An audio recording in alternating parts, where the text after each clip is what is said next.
A santificação deve abranger todo ser, corpo, alma e espírito, como preparação contínua para a vinda de Jesus. Esses foram os 3 objetivos da lição de hoje. Queridos, já entrando aqui para o nosso comentário, para o comentário da nossa lição, a introdução ela vai enfatizar a respeito aqui de que ao longo desse trimestre, que nessa jornada que tivemos aí, de estudarmos o corpo do homem, essa obra-prima que Deus fez, que somos obra-prima de Deus. Ao longo do trimestre, aí nessa jornada, nós estudamos o corpo, todo o corpo, a alma e o espírito do homem. Então, e entendendo que o primeiro ponto da lição, ele vai nos falar, já começando aqui, ele já vai nos falar sobre a preservando a esperança escatológica. Esse é o primeiro ponto que se trata aqui. Vamos aqui falar um pouco sobre esse tema que é muito interessante, preservando a esperança escatológica. Glória a Deus. Ou seja, o que significa isso? Conservando, preservar é conservar, é guardar, aquilo que a gente recebeu. Que nós recebemos? Esperança, ou seja, que esperança é essa? A esperança de morar com Cristo na eternidade. Se trata sobre a escatologia. O que é a escatologia? É a doutrina das últimas coisas, que abrange aí a nossa morada com Cristo, o tribunal de Cristo, as bodas do Cordeiro, o milênio, e a nossa morada no céu com Ele, abrange toda a escatologia, a eternidade, as coisas futuras, as profecias futuras, que nosso Cristo nos falou, lá em João 14, que ele diz: na casa de meu pai há muitas moradas, se não fosse assim, eu não vos teria dito, vou preparar-vos lugar, e quando eu for e vos preparar lugar, virei outra vez, para vos levar comigo, era onde eu estiver, estejais vós também. Ou seja, essa é a nossa esperança, a esperança de morar com Cristo na eternidade. Glória a Deus. Queridos, e o primeiro tópico do primeiro ponto é o alvo celestial. Ou seja, significa que na nossa caminhada cristã, nós temos um alvo, estamos caminhando para atingir o alvo. Que alvo é esse? É o céu de glória.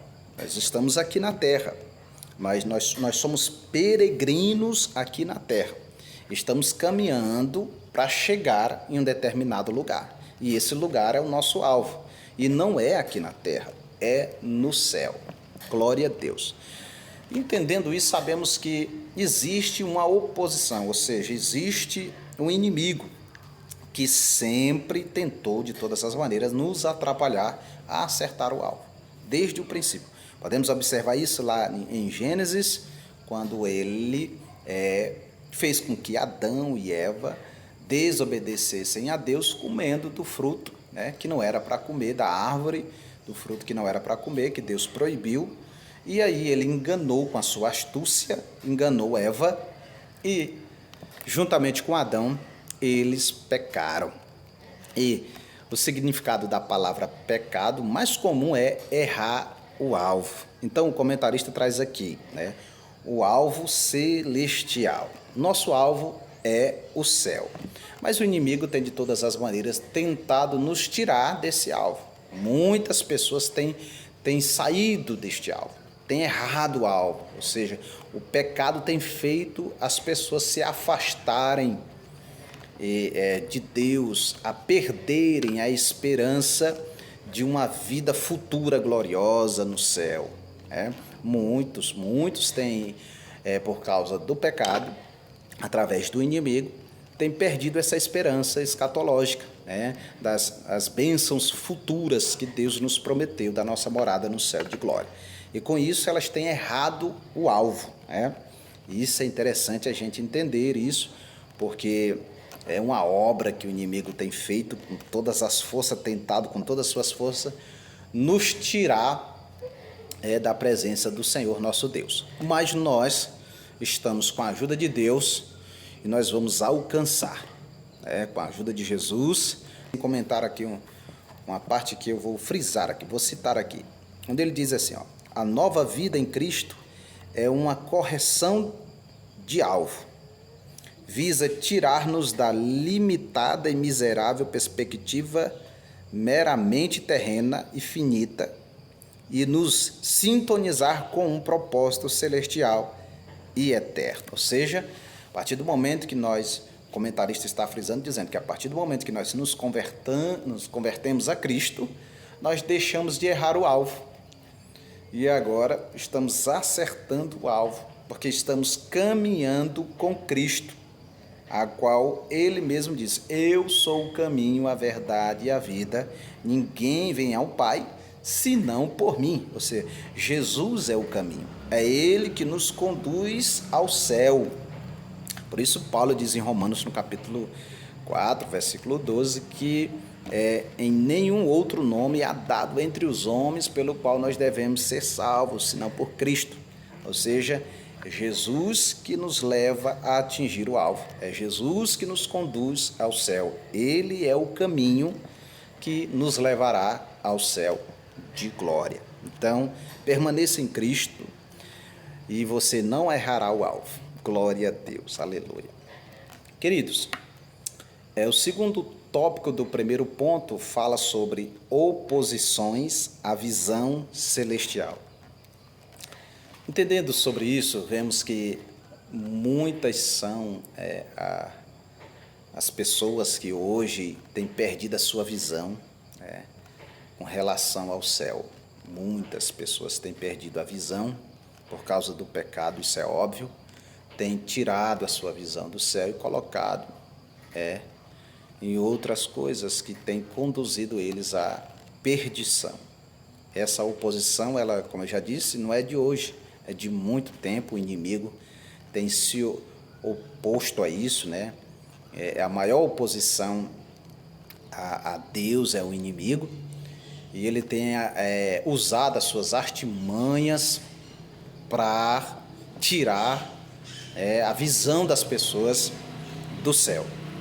Nós vemos que ele fez isso com o próprio Cristo, vendo ali em Mateus, no capítulo 4, de Mateus, no versículo de 8 a 10, vemos ali que quando ele transporta Jesus para um alto monte, e diz para Jesus, e mostra para Jesus os reinos, os reinos da terra, e diz: tudo isso eu te darei se tu prostrado me adorares.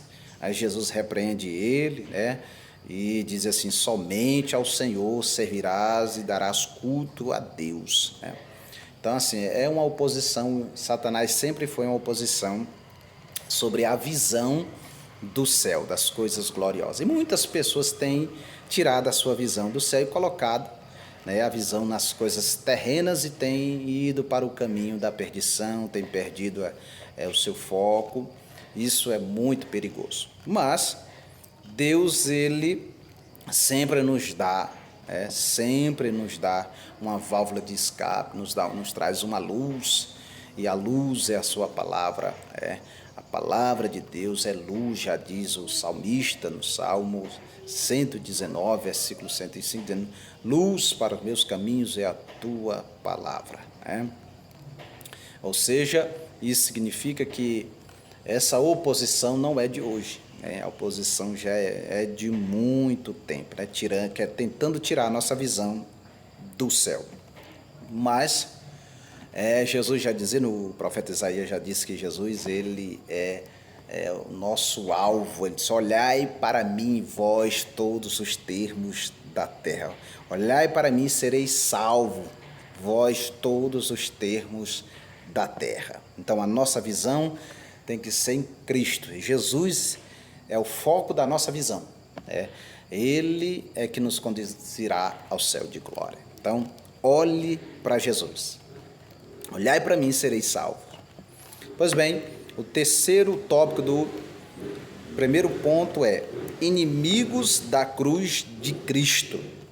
Ou seja, entendendo que Paulo ele frisa isso, né, na carta aos Filipenses, né, que onde ele fala a respeito ali dos cidadãos ali de Filipos, né, da igreja em Filipos, a qual as pessoas ali colocavam, né, em primeiro lugar, ou seja, as suas coisas terrenas, né, o seu poder, as influências deles, né, a qual Paulo ele chega a dizer, né, que aquele povo, que a glória deles, né, que o fim deles é confusão, e isso nos traz a entender que esses opositores da cruz de Cristo também sempre teve, o inimigo sempre usou pessoas que se oporam à cruz de Cristo, que não creram na palavra de Deus, não creram e não até hoje não creem no sacrifício de Cristo na cruz, porque foi através do sacrifício de Cristo que nós podemos ter a esperança, que nós temos a esperança de uma vida gloriosa no céu, né? E isso nos traz a entender que Deus, o propósito de Deus sempre foi esse, né? Sempre foi esse, a nos conduzir, nos trazer de volta, né? Para perto dele, a qual o pecado nos afastou. E esses inimigos da cruz de Cristo, usados pelo inimigo, eles têm se levantado com muita força, tentando desqualificar o sacrifício de Cristo, mas nunca conseguiram e não vão conseguir, porque nós temos aqui a palavra de Deus que está na nossa mente, está no nosso coração. Graças a Deus por isso. Então, esses foram os inimigos da cruz de Cristo, até hoje. Paulo enfrentou isso ali, né? E hoje não é diferente, nós enfrentamos até hoje esses inimigos, né? Mas Paulo diz que a nossa cidade ela não está aqui na terra, nossa cidade ela está nos céus, né?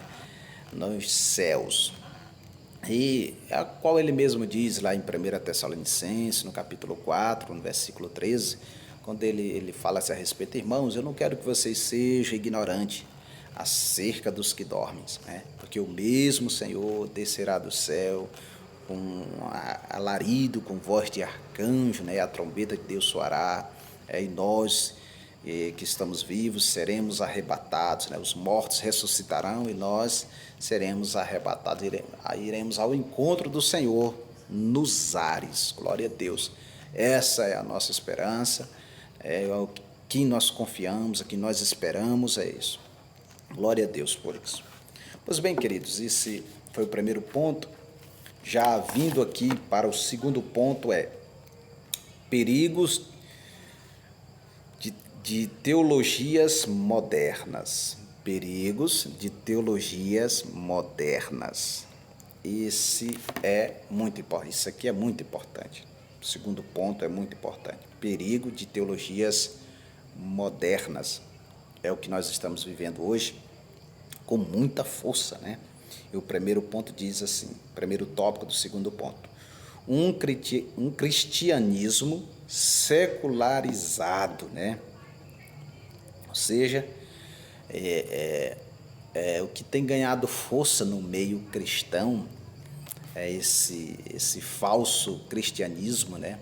Secularizado, tornou as coisas secular, a mistura, né? do divino com o secular, as pessoas têm misturado, então isso tem adoecido o povo de Deus, tem adoecido a igreja, essa secularização do cristianismo.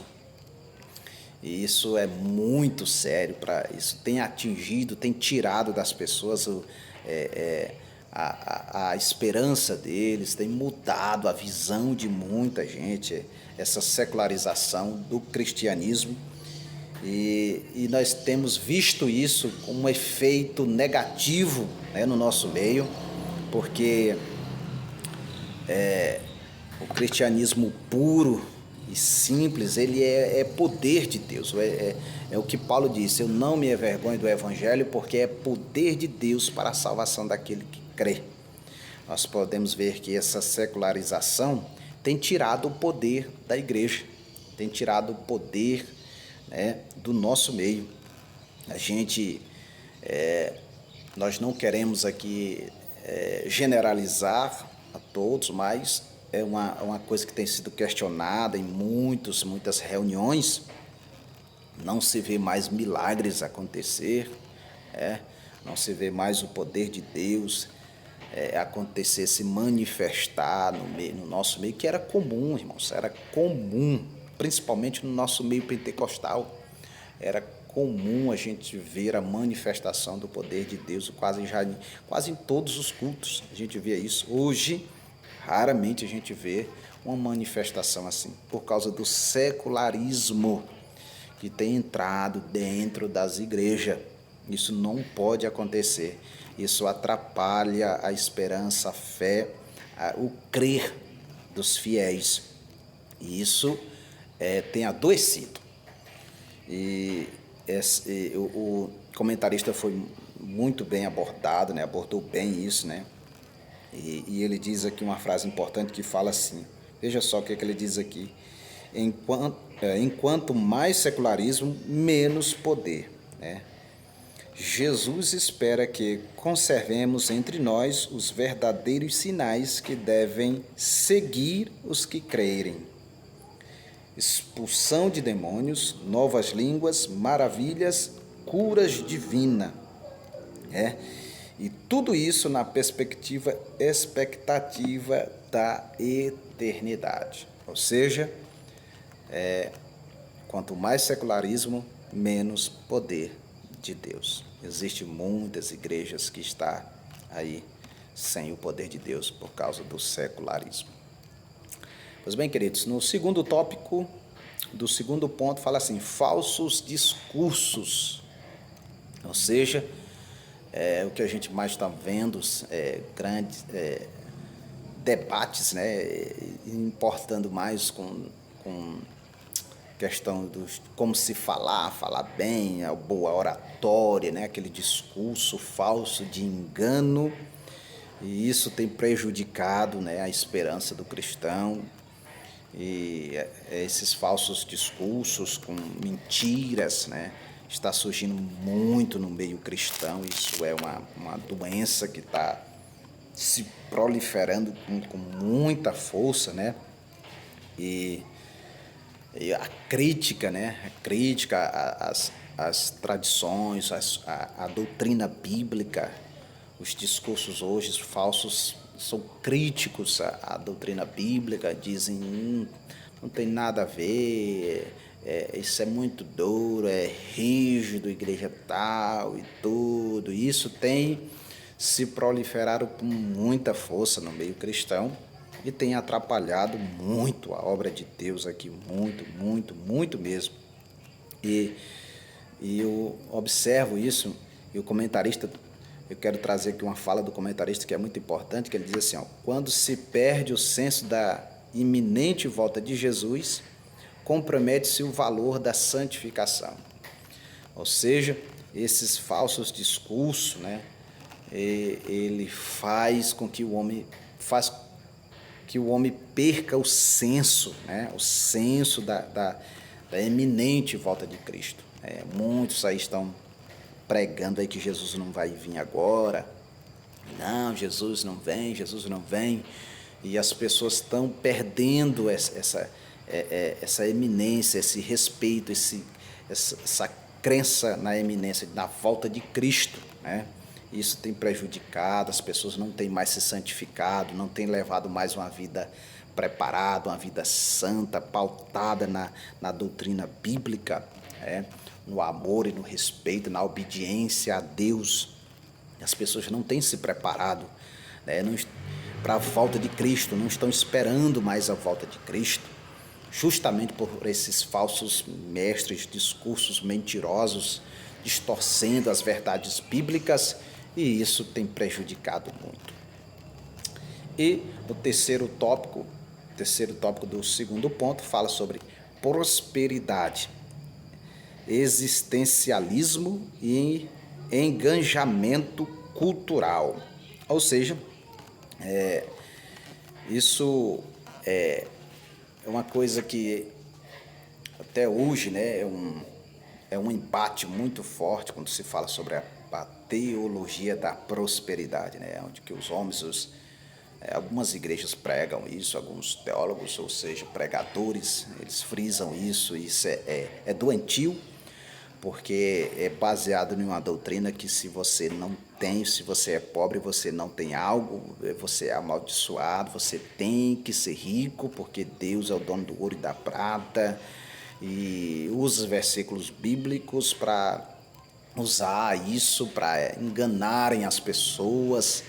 E as pessoas têm entrado nesse caminho perigoso, têm adoecido, pessoas que têm mudado o seu foco e acreditado nessa teologia da prosperidade. No início foi muito forte isso, graças a Deus ela está perdendo força, essa teologia, mas de qualquer maneira isso tem prejudicado muito a obra de Deus, né? A pregação bíblica verdadeira tem saído de alguns púlpitos, não são todos, né?